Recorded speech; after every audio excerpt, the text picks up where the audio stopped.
Cade Cunningham was selected as the top overall choice in the 2021 draft, and he was also the highest-ranked player coming out of high school.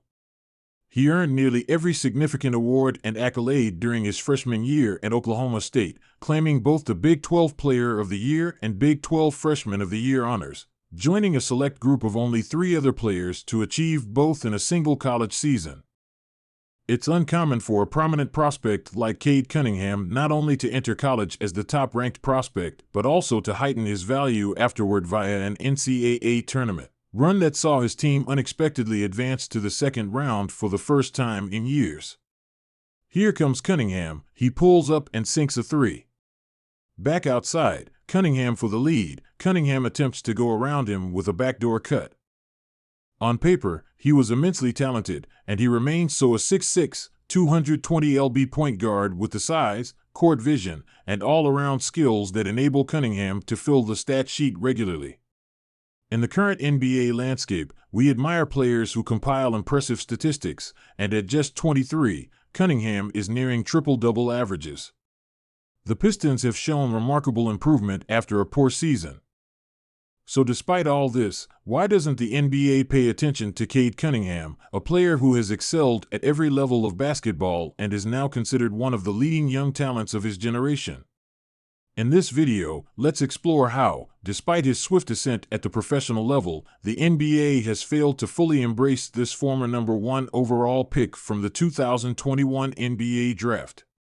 The Detroit Pistons chose Cade Cunningham from Oklahoma State University many months before the 2021 draft.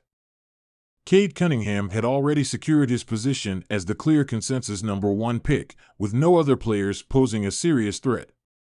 While other top draft prospects exhibited noticeable flaws in their games, Cunningham was regarded as the most influential player in the class, a combination of size and skill set enabling him to affect the game in numerous ways. In fact, he was among a select few players who received a perfect score from draft analysts during their evaluations, drawing comparisons to hybrids of Jason Tatum and Luka Doncic. However, one aspect of his playing style was considered average or even below par when compared to most historical number 1 picks: his athleticism. Cade Cunningham's style is methodical and calculated, showcasing a high basketball IQ as he employs his body positioning and footwork to overpower defenses. For example, against Daniels, he drives to the basket and banks it off the glass for the score, demonstrating his toughness. Nevertheless, he's not a high flyer like Anthony Edwards, the number 1 pick from the previous year. Moreover, Cunningham isn't exceptionally quick laterally or when attacking downhill, which was one of the major concerns for scouts. NBA scouts noted, although he is a physically talented prospect, Cunningham lacks some of the explosiveness required to be labeled a dynamic athlete or leaper, which becomes evident at times when driving to the rim. And attempting to navigate the pick and roll often resulted in several offensive fouls or missed possessions, which added to his high turnover rate. Since Cunningham was already anticipated to be the first overall pick, he skipped the NBA Combine, meaning his physical attributes like sprint time, vertical leap, or reaction tests were never assessed. This was likely the best decision for him because a poor performance in these areas could have negatively affected his draft stock. However, this shortcoming is also why his popularity has not reached the heights of other recent number 1 picks, despite statistics indicating he's on the path to stardom in the new wave of young players. Fans enjoy watching athletic players. We relish seeing those who leap incredibly high, those who are a bit abnormal, like Edwards blocking shots, or those who are dynamic and can enthrall the crowd with consecutive three-pointers. Beyond their skills, these athletes bring excitement to basketball, encouraging viewers to tune in. In contrast, Cade Cunningham, due to his lack of physical dynamics, isn't particularly thrilling to watch. Occasionally, he would conclude a game with a triple-double, leaving you wondering how that occurred. His entry into the NBA was further complicated by a significantly sluggish start. He had what became the worst opening 3 games for any rookie in basketball history. He went 0 for 14 on three-pointers during his first 2 games, and after just 3 outings in the NBA, he literally heard critics calling him a bust from the sidelines. With an 18% shooting rate from the field on 13 attempts per game, it was horrific, and Cunningham became known for negative reasons. Yet, as we all know, 3 games is hardly a representative sample size, and Cunningham quickly improved as his rookie season unfolded. In fact, he began to set records in a favorable way. Regarding his early challenges, he mentioned that many were labeling him a bust, which he noted and thought, all right, we'll see. And indeed, he made an impression by his 8th game. He became the youngest player ever to achieve a stat line of at least 25 points, 8 rebounds, and 8 assists while making 5 three-pointers. Some may view this as a selective statistic, and it somewhat is, but it demonstrates his wide-ranging skill set.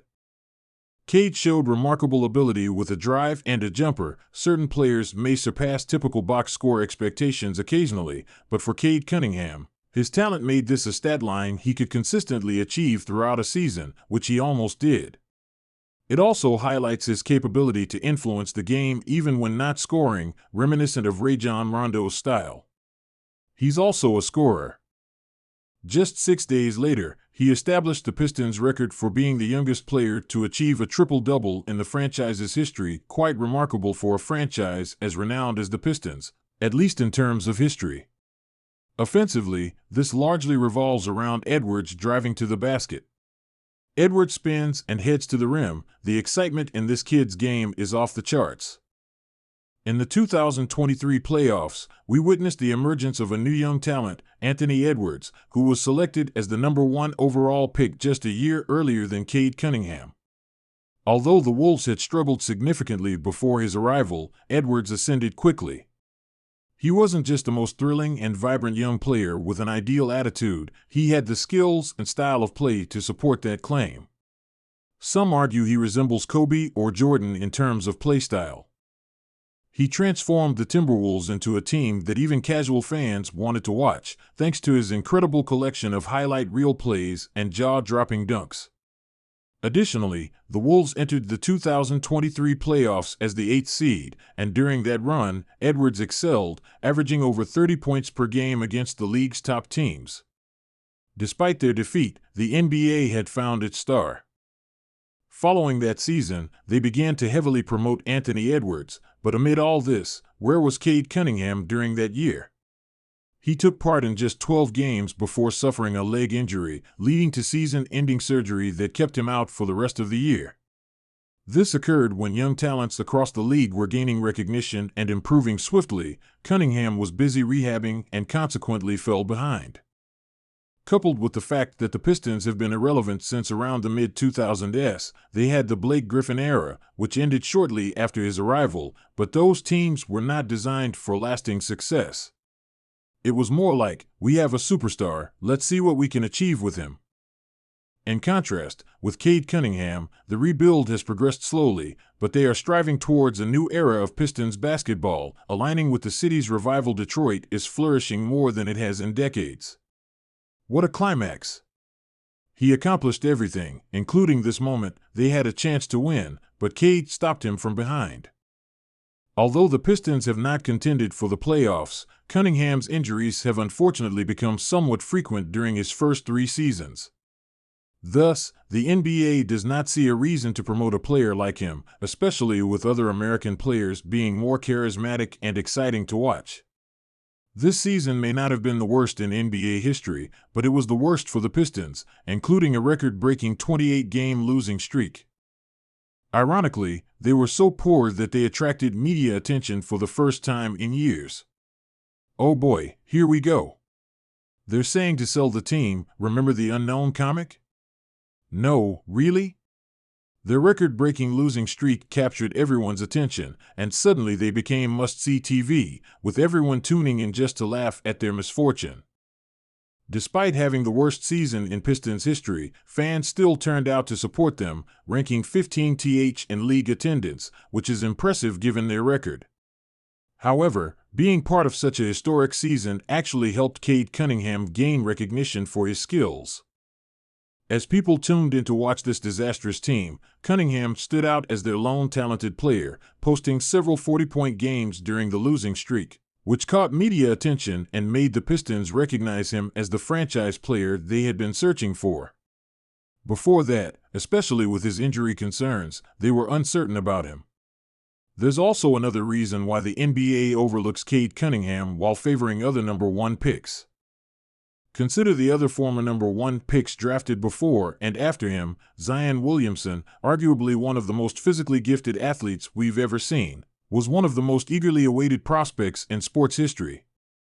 Then there's Anthony Edwards, who wasn't a unanimous number 1 pick but possesses the charisma, personality, and play style that the media loves to liken to Michael Jordan naturally. He's set to become incredibly popular, Pooh Bonero, a guy who has flown under the radar like Cade until now. But at 6'10" as a point forward, the Magic are actually doing well, so the NBA will have to start discussing him. Then there's Victor Wembanyama, who needs no introduction. Even when the Spurs were one of the league's worst teams during his rookie year, everyone still wanted to see him, almost like he's an extraordinary being. Other number 1 picks haven't attracted as much attention for various reasons, perhaps due to a lack of talent. But Cade Cunningham is truly a remarkable player, posting numbers achieved by only a select few. However, with his relatively subdued playing style that doesn't scream excitement, coupled with his team's struggles and a less vibrant media presence, the NBA has opted not to spotlight him just yet. Nonetheless, Cunningham remains an exceptionally unique player. How many 6'6", 220-pound point guards exist, particularly those who can pass like him? Off the top of my head, I can only think of Luka, who essentially performs all the same functions as Cunningham, only more effectively. Nonetheless, Cunningham operates significantly closer to the basket for the majority of his career. He was never the top shooter, so he relied on his size to drive to the basket and exploit smaller defenders. The Bucks had 3 guards out there, and Trent Jr. added another score for Cunningham.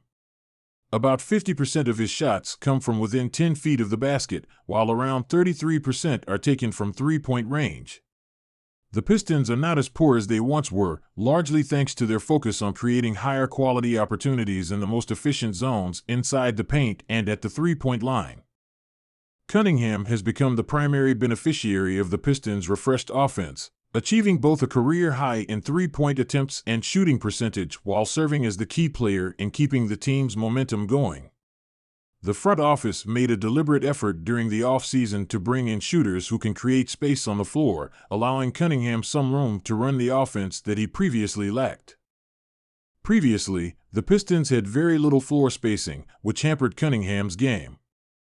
Now, with players like Malik Beasley and Tobias Harris, despite their shortcomings, they are both seasoned shooters who can score and alleviate some of the pressure off Cunningham.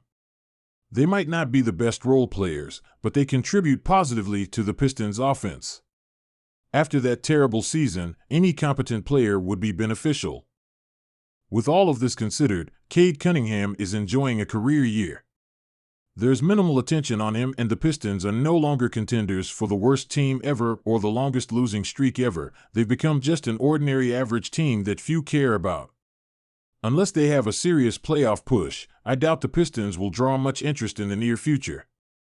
I can't envision him as one of the prominent figures in the NBA, but who knows? Anyway, that's it, folks. Thank you all for tuning in. Share your opinions on Cade Cunningham and the Detroit Pistons. How do you see Cunningham's career developing from here? Do you think he can become a recognized name in the league, or a star, or an all-NBA player? How do you perceive his career unfolding? Let me know in the comments. Thanks for watching, and as always, catch you next time. Peace.